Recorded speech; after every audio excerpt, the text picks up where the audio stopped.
Once again this is Sandeep Verma और हमारा आज का टॉपिक है units and measurement 11th class का second chapter.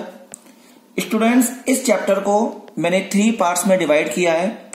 First part measurement, second part dimensional analysis, third part error analysis. इस पूरे चैप्टर में हम 3 ही टॉपिक्स के बारे में पढ़ेंगे। स्टूडेंट, सबसे पहला टॉपिक है कि हम फिजिकल क्वांटिटी कहते किसे हैं। All those quantities which can be measured directly और indirectly under the laws of physics. ऐसी क्वांटिटियां जिन्हें मेजर करने के लिए हमें फिजिक्स के लॉ अप्लाई करने पड़े। जहां हम फिजिक्स के लॉ अप्लाई करते हैं ऐसी क्वांटिटीज को हम फिजिकल क्वांटिटीज कहते हैं, जैसे इलेक्ट्रिक चार्ज, मास, लीनियर मोमेंटम, फोर्स एसेट्रा।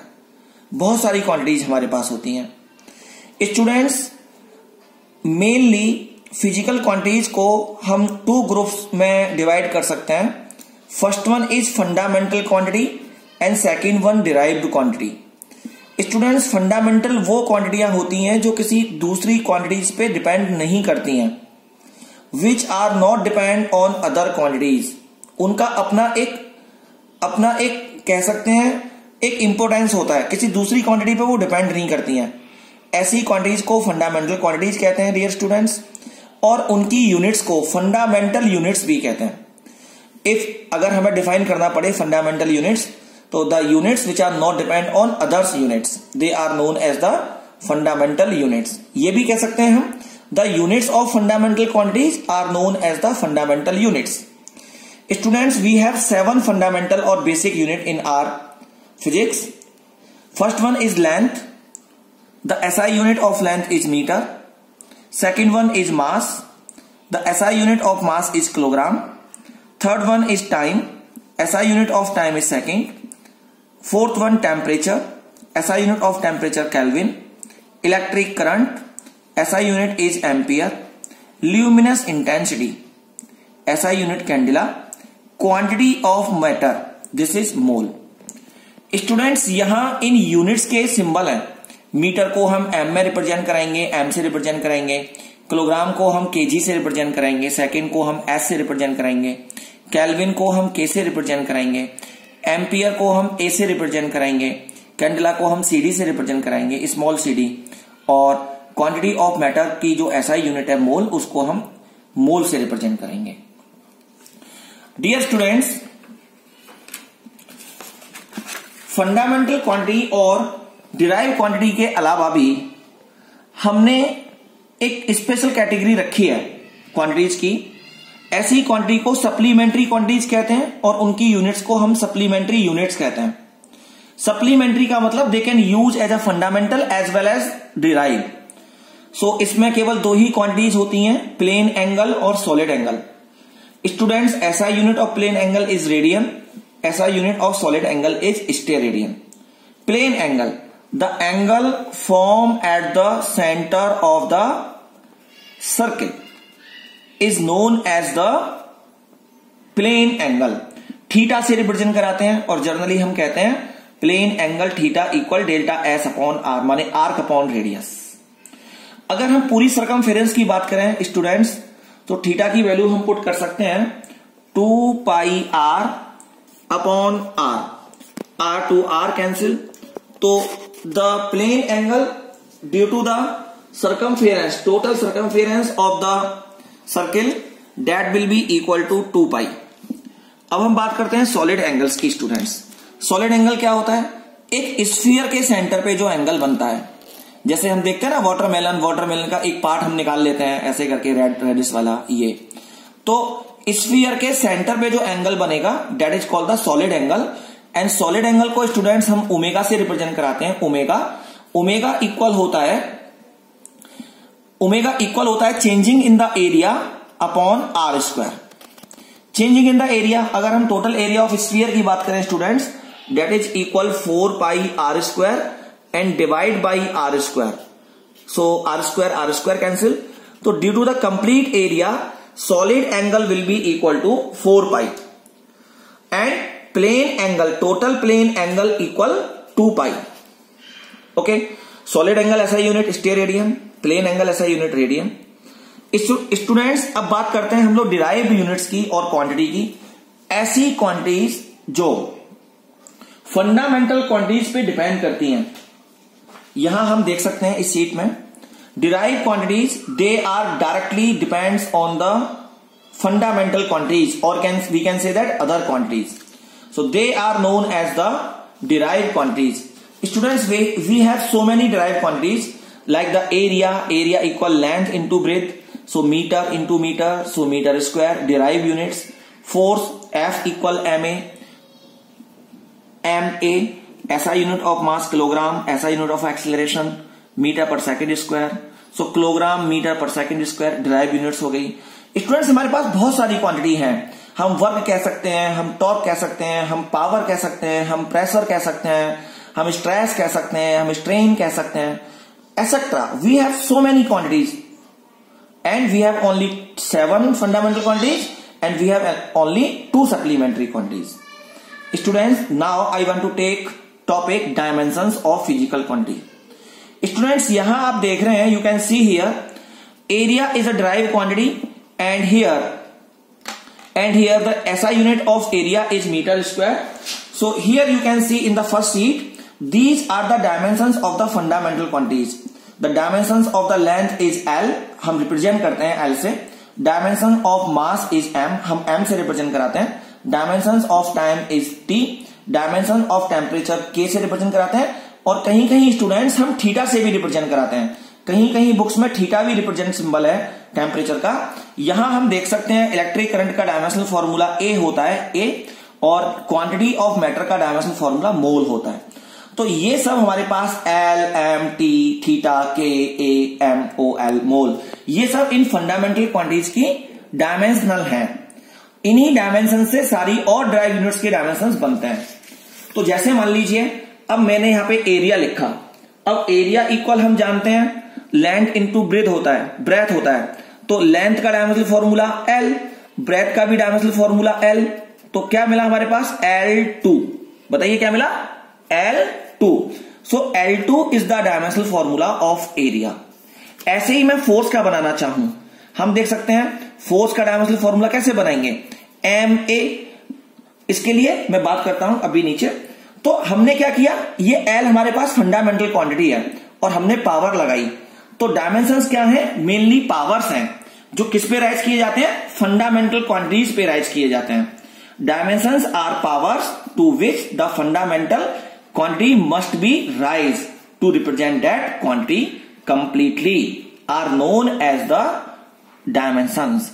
अब देखिए वेलोसिटी और स्पीड दोनों के डायमेंशनल फॉर्मूला सेम होते हैं। Velocity means displacement upon time, speed means distance upon time.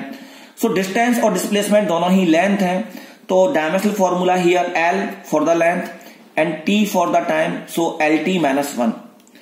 Acceleration velocity upon time, अब वेलोसिटी का डायमेंशनल फॉर्मूला हमने लिखा LT-1, यहां हमने LT-1 लिखा देखिए, और टाइम का फॉर्मूला T, तो LT-2 is the dimensional formula of acceleration. Students acceleration कोई भी टाइप का हो, किसी भी टाइप का हो, चाहे वो ग्रेविटेशनल एक्सीलरेशन है, चाहे वो सिंपल एक्सीलरेशन है, लीनियर एक्सीलरेशन है, सारी कंडीशन में जो डायमेंशनल फॉर्मूला होगा वो LT-2 ही होगा। फोर्स मास इनटू एक्सीलरेशन, अब देखिए मास का डायमेंशनल फॉर्मूला m होता है और एक्सीलरेशन का फॉर्मूला LT-2 होता है। बताइए कितना होता है LT-2। तो कंप्लीट अगर हम कॉम्बिनेशन बनाएंगे तो MLT-2।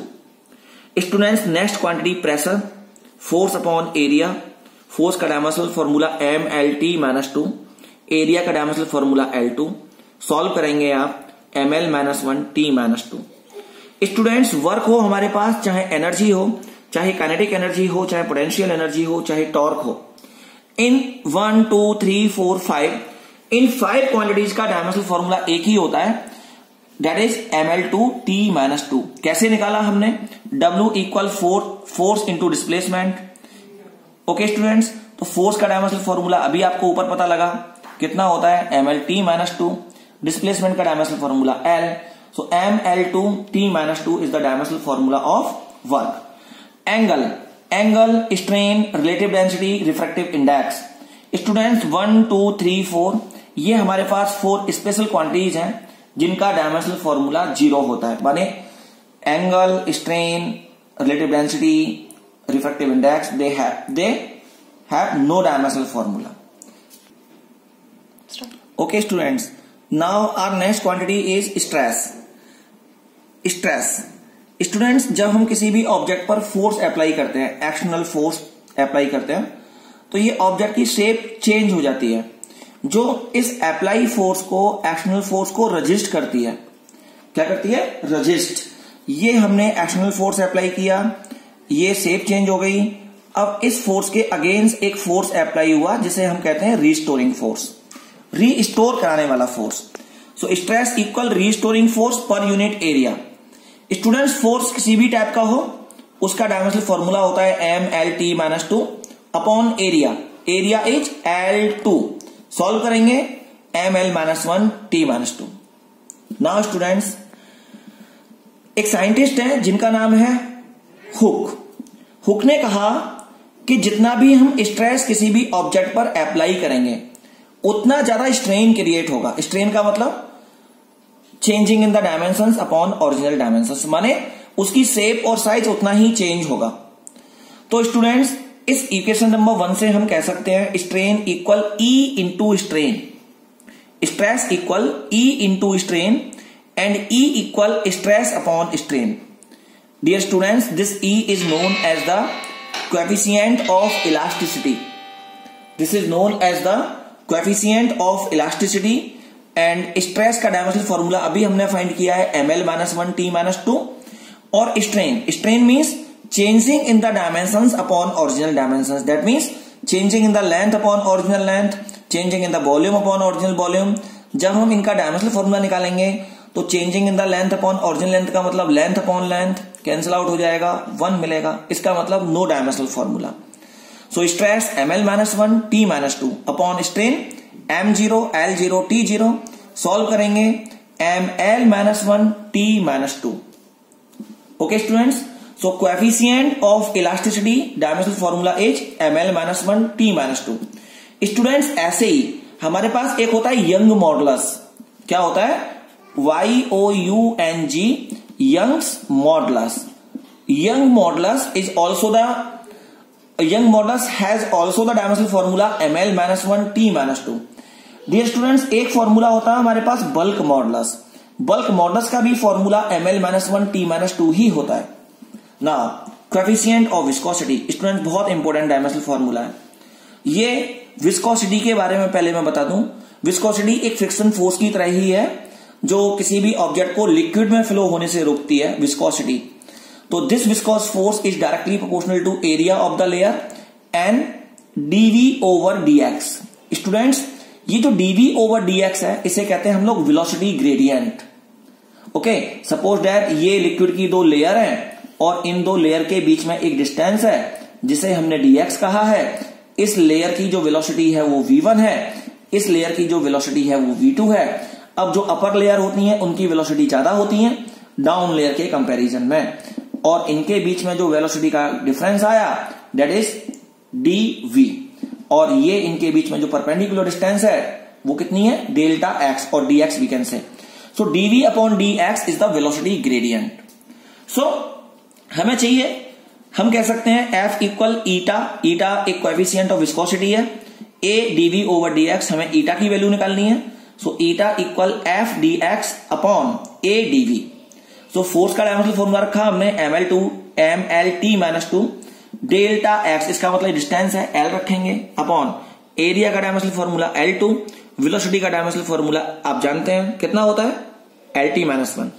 तो L2 cancel by L2, so we find mL-1T-1. Coefficient of viscosity का डायमेंशनल फॉर्मूला क्या होता है students? mL-1T-1. Okay, next quantity Planck constant. Dear students, हम जानते हैं कि जब लाइट आती है तो वो फोटोन के फॉर्म में आती है, सनलाइट, और एक फोटोन की जो एनर्जी होती है E equal h mu. h क्या है? h is a Planck constant and h equal E upon nu. Nu frequency है.